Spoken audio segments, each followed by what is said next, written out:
श्रीमन्नारायण दोस्तों, राधे राधे। एक दिन की बात है, वृंदावन के एक साधु अयोध्या की गलियों से राधे कृष्णा जपते चले जा रहे थे।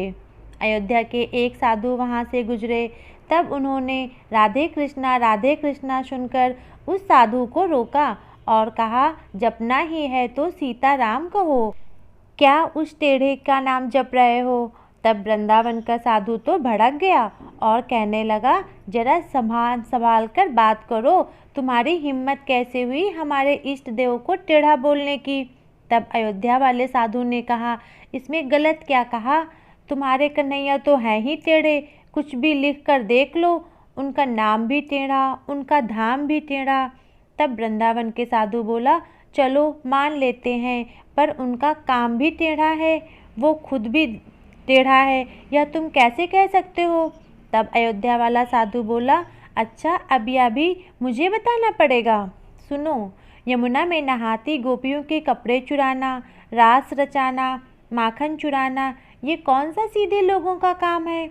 और भला आज तक उन्होंने किसी को सीधा खड़ा देखा है? अब वृंदावन के साधु को तो बड़ी बेइज्जती सी महसूस हुई। सीधा पहुंचा बिहारी जी के मंदिर में, अपना डंडा डोरिया रख कर बोला, इतने साल तक खूब उल्लू बनाया आपने मुझे। ये लोग अपनी लकुटी कमरिया और पटक कर बोला, ये सोटी भी संभाल लो। हम तो चले अयोध्या श्री राम जी के शरण में, और सब पटक कर वहाँ से चल दिया। अब बिहारी जी मंद मंद मुस्कुराने लगे और उनके पीछे पीछे चलने लगे। साधु की बाँह पकड़कर बोले, अरे भाई रुक जाओ, तुम्हें किसी ने गलत भड़का दिया है।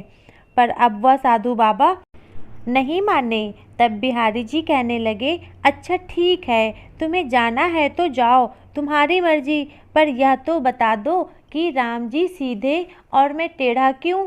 इतना कहकर बिहारी जी कुएं की तरफ नहाने चले गए। तब साधु ने गुस्से में बोला, आपका नाम टेढ़ा कृष्ण, आपका धाम टेढ़ा वृंदावन, काम भी आपके सारे टेढ़े हैं। कभी किसी के कपड़े चुरा लिया, गोपियों के घर से माखन चुरा लिया, सीधे थे तुम खड़े किसी ने देखा ही नहीं। बताओ सीधा क्या है? आपका अयोध्या वाले साधु ने जो बेइज्जती की थी, उसकी सारी भड़ास उसने बिहारी जी पे निकाल दी। बिहारी जी मुस्कुराते हुए चुपके से अपनी बाल्टी कुएं में गिरा दी। फिर वह साधु से बोले, अच्छा ठीक है, तुम चले जाना, पर मेरी जरा मदद तो कर दो, तनिक सरिया ला दो जिससे मैं अपनी बाल्टी निकाल लूँ। तब साधु सरिया ला कर देता है। तब बिहारी जी सरिया से बाल्टी निकालने की कोशिश करने लगते हैं। तब साधु कहते हैं, आपको इतनी भी अकल नहीं क्या? सीधी सरिये से भला बाल्टी कैसे निकलेगी? सरिया को जरा सीधा करो, फिर देखो एक ही बार में बाल्टी कैसे निकल आएगी। अब बिहारी जी मुस्कुराए और कहने लगे, जब सीधेपन से इस छोटे से कुएं से एक छोटी सी बाल्टी नहीं निकल सकती, तो मैं तुम्हें इतने बड़े भवसागर से पार कैसे लगाऊंगा? अरे इंसान तो इतने गहरे पापों के भवसागर में डूब चुका है कि इसे निकाल पाना तो मेरे जैसे की ही बस की बात है। प्रेम से बोलो, जय जय श्री राधे।